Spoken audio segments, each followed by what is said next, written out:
ತಿಪಟೂರು ನಗರಸಭೆಯಲ್ಲಿ ಲಂಚದ ಹಾವಳಿ ತಾಂಡವವಾಡುತ್ತಿದ್ದು, ಕುಂದುಕೊರತೆಗೆ ಹೇಳಲು ಬರುವ ಜನಸಾಮಾನ್ಯರಿಗೆ ಆಯುಕ್ತರಾಗಲಿ ಅಧ್ಯಕ್ಷರಾಗಲಿ ಕೈಗೆ ಸಿಗುತ್ತಿಲ್ಲ ಎಂದು ತಾಲೂಕು ಹೋರಾಟ ಸಮಿತಿ ಅಧ್ಯಕ್ಷ ಹಾಗೂ ಕಾಂಗ್ರೆಸ್ ಮುಖಂಡ ಲೋಕೇಶ್ವರ್ ಆಕ್ರೋಶ ವ್ಯಕ್ತಪಡಿಸಿದರು.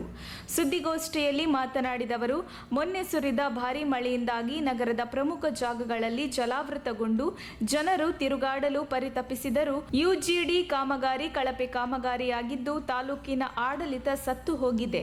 ಇತ್ತ ಪೊಲೀಸ್ ಇಲಾಖೆ ನೋಡಿದರೆ ಕಣ್ಮುಚ್ಚಿ ಕುಳಿತಿದೆ ಎಂದು ಆಕ್ರೋಶ ವ್ಯಕ್ತಪಡಿಸಿದರು. ಪ್ರತಿದಿನ ಸರಣಿ ಕಳ್ಳತನಗಳು, ಶಾಲಾ ಕಾಲೇಜುಗಳು, ಪ್ರಮುಖ ನಗರದ ರೋಡ್ಗಳಲ್ಲಿ ರೋಮಿಯೋಗಳ ಕಾಟ ಜಾಸ್ತಿಯಾಗಿದ್ದು, ಇದಕ್ಕೆಲ್ಲ ಪೊಲೀಸ್ ಇಲಾಖೆ ನಿರ್ಲಕ್ಷ್ಯ ಕಾರಣವಾಗಿದೆ. ತಾಲೂಕಿನ ಸಚಿವರಿಗಿಂತ ಆತನ ಪಿಎ ಮುರಳಿ ಎಂಬ ಸಹಾಯಕ ಎಲ್ಲ ಆಡಳಿತವನ್ನು ತನ್ನ ಕೈಗೊಂಬೆ ಮಾಡಿಕೊಂಡಿದ್ದಾನೆ. ಈತನಿಗೂ ಈ ತಾಲೂಕಿಗೆ ಯಾವುದೇ ಸಂಬಂಧವಿಲ್ಲ. ಬಗರ್ ಹುಕುಂ ಜಮೀನು ವಿಚಾರದಲ್ಲಿ ಸಚಿವರ ಹಿಂಬಾಲಕರಿಗೆ ಹಾಗೂ ಶ್ರೀಮಂತರಿಗೆ ಭೂಮಿ ದೊರೆಯುತ್ತಿದೆ. ಸಚಿವರು ಕೆರೆಗಳಿಗೆ ಬಾಗಿನ ಅರ್ಪಿಸುತ್ತಾರೆ. ಇದನ್ನು ಬಿಟ್ಟರೆ ಬೇರೆ ತಿಪಟೂರು ನಗರದಲ್ಲಿ ಏನು ಕೆಲಸಗಳು ನಡೆದಿಲ್ಲ ಎಂದು ಆಕ್ರೋಶ ವ್ಯಕ್ತಪಡಿಸಿದರು. ಈ ಸುದ್ದಿಗೋಷ್ಠಿಯಲ್ಲಿ ನಗರಸಭೆ ಉಪಾಧ್ಯಕ್ಷ ಸೊಪ್ಪು ಗಣೇಶ್, ಸದಸ್ಯರಾದ ಭಾರತೀಯ ಮಂಜುನಾಥ್, ಶಿವಕುಮಾರ್, ಓ ಮಂಜು, ಗಂಗಾಧರ್, ದಶರಥ್ ಹಾಗೂ ಅನೇಕ ಹೋರಾಟ ಸಮಿತಿಯ ಸದಸ್ಯರು, ಕಾಂಗ್ರೆಸ್ ಕಾರ್ಯಕರ್ತರು ಭಾಗವಹಿಸಿದ್ದರು. ವರದಿ ಆನಂದ್, ತಿಪಟೂರು. ತಿಪಟೂರು ನಗರ ಕಳ್ಳರ ಒಂದು ನಗರವಾಗಿದೆ. ಒಂದು ದೊಡ್ಡ ಸಂಪತ್ತಿನ ತಾಣವಾಗಿದೆ ಕಳ್ಳರುಗಳಿಗೆ. ಈ ಒಂದು ಕಳ್ಳರ ಹಾವಳಿಯಿಂದ ಜನ ದಿಗಿಲಾಗಿ ಯಾರಿಗೆ ಹೇಳ್ಕೋಬೇಕು ಅನ್ನೋ ಪರಿಸ್ಥಿತಿಯಲ್ಲಿ ಒದ್ದಾಡ್ತಾ ಇದ್ದಾರೆ. ಈ ವಿಚಾರಗಳು ನನ್ನ ಗಮನಕ್ಕೆ ಸುಮಾರು ತಿಂಗಳಿಂದಲೇ ಬಂದು, ಒಂದು ದೇವಾಂಗದವ್ರ ಪೈಕಿ ಹಳೆಪಾಳ್ಯದ ದೇವಾಂಗದ ಒಂದು ಮನೆಯಲ್ಲಿ ಸುಮಾರು 25 ಲಕ್ಷ ರೂಪಾಯಿದು ಒಂದೇ ದಿವಸ ಬೆಳಗ್ಗೆ ಹೊತ್ತೇ ಕಳ್ತನ ಆಯಿತು.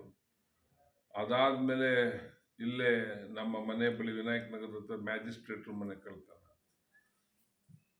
ಈ ರೀತಿ ನನಗೆ ಗೊತ್ತಿರೋಂಗೆ ಸುಮಾರು ದೊಡ್ಡ ದೊಡ್ಡ ಮನೆಗಳು ಕಳ್ತನಗಳು ಅಲ್ದಲೆ, ನನಗೆ ಬೇಕಾದ ಒಬ್ಬ ಕೊಬ್ಬರಿ ವರ್ತಕರ ಮನೇಲಿ ಕಳ್ತನ ಮಾಡಬೇಕಾದ್ರೆ 4 ಜನ ಕಳ್ಳರ ಪೈಕಿ ಒಬ್ಬನನ್ನು ಸಾರ್ವಜನಿಕರೇ ಕಳ್ಳತನಕ್ಕೆ ಉಪಯೋಗಿಸಲು ತಂದಂಥ ಸಾಮಗ್ರಿಗಳ ಸಮೇತ ಹಿಡಿದುಕೊಟ್ರು. ಆ ಕಳ್ಳನಿಂದನೂ ಸಹ ಇವರು ಒಂದು ಮಾಹಿತಿ ತಗೊಳಕ್ಕಾಗ್ದಲೆ ಅವನ್ನ ಬೇರೆ ಯಾವುದೋ ಪ್ರಕರಣದಲ್ಲಿ ಅವನ್ನ ಜೈಲಿಗೆ ಕಳಿಸೋದು ಅಂತ ಗೊತ್ತಾಯ್ತು ನನಗೆ. ಈ ರೀತಿ ಅನೇಕ ಕಳವು ಪ್ರಕರಣಗಳು ಹಗಲೊತ್ತು ರಾತ್ರಿ ಹೊತ್ತಂದಲೇ ನಡೀತಾ ಇದ್ರು ಜನರಿಗೆ ರಕ್ಷಣೆ ಇಲ್ದಂಗಾಗಿದೆ.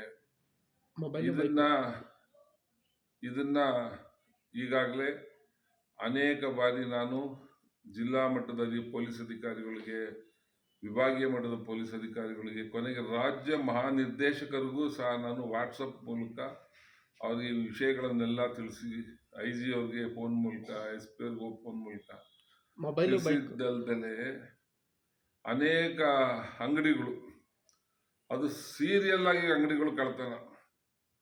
ಮೊನ್ನೆ 2 ದಿವಸದ ಹಿಂದೆ ಮಾನ್ಯ ಸಚಿವರ ಮನೆ ಆವರಣದಲ್ಲಿರೋ ಮೊಬೈಲ್ ಅಂಗಡಿಲೇ ಕಳ್ತನ ಆಗೋಯ್ತು.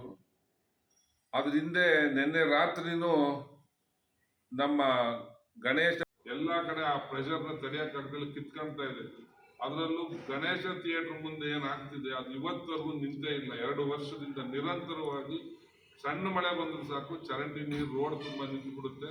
ಆ ನೀರೆಲ್ಲ ಸೀದಾ ನಮ್ಮ ಕೊಪ್ಪದ ಕುಡಿಯೋ ನೀರಿಗೆ ಏನಿದೆ ನಮ್ಮದು ಕೆರೆ ಈಚನೂರು, ಅಲ್ಲಿ ಹೋಗಿ ಸೇರ್ಕೊಳ್ತಾ ಇದೆ. ಅದೇ ನೀರು ಮತ್ತೆ ನಮಗೆ ಕುಡಿಯೋಕ್ಕೆ ವಾಪಸ್ ಕಳಿಸ್ತಾ ಇದ್ದಾರೆ. ಜನ ಕಾಯಿಲೆಯಿಂದ ಸಾಯ್ತಾ ಇದ್ದಾರೆ. ಇದೆಲ್ಲದರ ವಿಚಾರದಲ್ಲಿ ಇವತ್ತವರೆಗೂ ಶಾಸಕರನ್ನೋರಾಗಲಿ, ಈ ಆಡಳಿತ ಮತ್ತು ಜಿಲ್ಲಾಡಳಿತ ಒಂದೇ ಒಂದು ಪೈಸದ್ದು ಏನೇ ಕ್ರಮಗಳನ್ನು ತಗೊಂಡಿಲ್ಲ, ಇವತ್ತವರೆಗೂ ಮಾಡಿಲ್ಲ.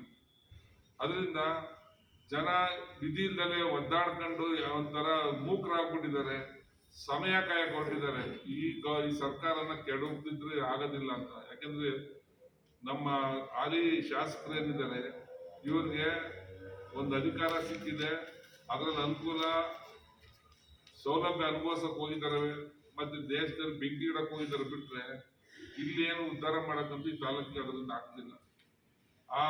ತಮ್ಗೆಲ್ಲ ಗೊತ್ತಿದೆ ಪಠ್ಯ ಪುಸ್ತಕದ ವಿಚಾರದಲ್ಲಿ ಇವತ್ತು ಅವ್ರು ಎಷ್ಟು ದೊಡ್ಡ ಅನಾಹುತ ಈ ಒಂದು ಮುಂದಿನ ಜನರೇಷನ್ಗೆ ಮಾಡಿದ್ದಾರೆ ಅಂತ ಈಗ ದೇಶ ಎಲ್ಲ ಮಾತಾಡ್ತಾ ಇದೆ. ಅಂಥ ಕೆಲಸಗಳಲ್ಲಿ ಎಂಗೇಜ್ ಆಗಿದ್ದಾರೆ. ತಾಲೂಕಿನ ಸಮಸ್ಯೆಗಳಲ್ಲಿ ಅವ್ರು ಬಂದೇ ಇಲ್ಲ. ಹಾಗಾಗಿ ಈ ಅಧಿಕಾರಿಗಳು ಏನಾಗಿದ್ದಾರೆ, ಯಾರು ಕೇಳೋರಿಲ್ಲ ಹೇಳೋರಿಲ್ದಂಗಾಗಿದೆ. ಅದಕ್ಕೆ ಇನ್ನೂ ಒಂದು ಕಾರಣ ಏನಂದ್ರೆ, ತಾಲೂಕಿನ ಉಸ್ತುವಾರಿನ ಅವ್ರ PA ಅವ್ರು ಯಾರು ಮುರಳಿ ಅಂತ ನೋಡ್ಕೊಂತಾರೆ. ಮುರಳಿ ಒಬ್ಬ PA ಆಗಿ ಕೆಲಸ ಮಾಡಬೇಕು. ಇವ್ರಿಗೆ 2 ಲಕ್ಷ ರೂಪಾಯಿವರೆಗೂ ಸಂಬಳ ಕೊಡ್ತಾರೆ.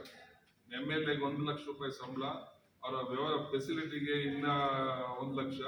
ಈಗ ಮಿನಿಸ್ಟರ್ ಆದ್ಮೇಲೆ ಅದು ಇನ್ನೂ ಡಬಲ್. ಅದು ಅಷ್ಟು ಫೆಸಿಲಿಟಿ ಇದ್ರು ತಾಲೂಕಲ್ಲಿ ಅವ್ರದ್ದು ಏನೂ ಇಲ್ಲ. ಅವ್ರು ಬರೋದು ಕೇವಲ ಭಾನುವಾರ, ಶನಿವಾರ ಬಂದು 4 ಕಡೆ ಬಾಗಣ, ಯಾವ್ಯಾವ ಮಳೆ ಬಂದು ಕೆರೆ ತುಂಬಿದ ಬಾಗಣ ಬಿಡೋದು, ಯಾವುದೋ ಒಂದೇ ಜಾಗಕ್ಕೆ 3 ಸತಿ ಪೂಜೆ ಮಾಡೋದು. ರೋಡ್ ಇರ್ಬೋದು, ಚರಂಡಿಗೆ ಇರ್ಬೋದು.